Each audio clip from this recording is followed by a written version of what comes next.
আজকের সবচেয়ে আলোচিত খবর, ইরান ও ইসরায়েল সংঘর্ষে হঠাৎ এক নাটকীয় মোড়। যুদ্ধবিরতির ঘোষণা দিয়েছেন মার্কিন প্রেসিডেন্ট ডোনাল্ড ট্রাম্প। কিন্তু এই ঘোষণার বাস্তবতা কি? মাঠ পর্যায়ের চিত্রই বা কী বলছে? আসুন বিস্তারিত জেনে নিই। মার্কিন প্রেসিডেন্ট ডোনাল্ড ট্রাম্প আজ মঙ্গলবার ২৪ জুন সকালে একটি বিস্ফোরক ঘোষণা দিয়েছেন। তিনি দাবি করেছেন ইরান ও ইসরায়েল যুদ্ধবিরতিতে সম্মত হয়েছে এবং এই যুদ্ধবিরতি ইতিমধ্যেই কার্যকর হয়েছে।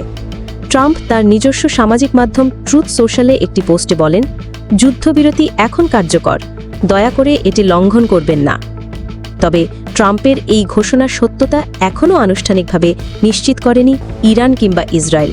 তবে ইরানের রাষ্ট্রায়ত্ত সংবাদ মাধ্যম প্রেস টিভি জানিয়েছে ইরান ও ইসরায়েলের মধ্যে যুদ্ধবিরতি শুরু হয়েছে।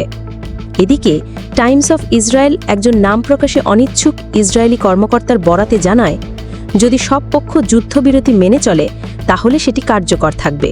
তবে ইসরায়েলি প্রধানমন্ত্রী বেঞ্জামিন নেতানিয়াহু বা অন্য কোনো শীর্ষ কর্মকর্তার পক্ষ থেকে এখনও কোনো আনুষ্ঠানিক বিবৃতি আসেনি। ট্রাম্প আরও জানান, এই যুদ্ধবিরতি প্রাথমিকভাবে ১২ ঘণ্টার জন্য কার্যকর থাকবে। এই সময় সফলভাবে পার হলে যুদ্ধ সম্পূর্ণভাবে শেষ ঘোষণা করা হবে। তবে ট্রাম্পের এই ঘোষণার পরপরই ইসরায়েলে আবারও হামলার ঘটনা ঘটে। মঙ্গলবার সকালের এই হামলায় কমপক্ষে ৪ জন নিহত হয়েছেন এবং অন্তত কয়েক ডজন আহত। ইসরায়েলের বিভিন্ন এলাকায় সতর্কতা জারি করেছে আইডিএফ। সুতরাং ট্রাম্পের ঘোষণায় একটি নতুন আশার আলো দেখা গেলেও বাস্তবতার মাটিতে এখনও রক্ত ঝরছে। যুদ্ধবিরতি কতটা কার্যকর হবে তা নির্ভর করছে ইরান ও ইসরায়েলের পরবর্তী পদক্ষেপের ওপর। আমরা পরিস্থিতির ওপর নজর রাখছি। আপনিও থাকুন আপডেটের জন্য আমাদের সঙ্গে।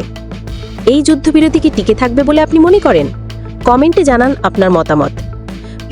আমাদের চ্যানেলটি সাবস্ক্রাইব করুন এবং বেল আইকনটি চাপতে ভুলবেন না, যেন প্রতিটি আপডেট আপনার হাতে পৌঁছে যায় সবার আগে।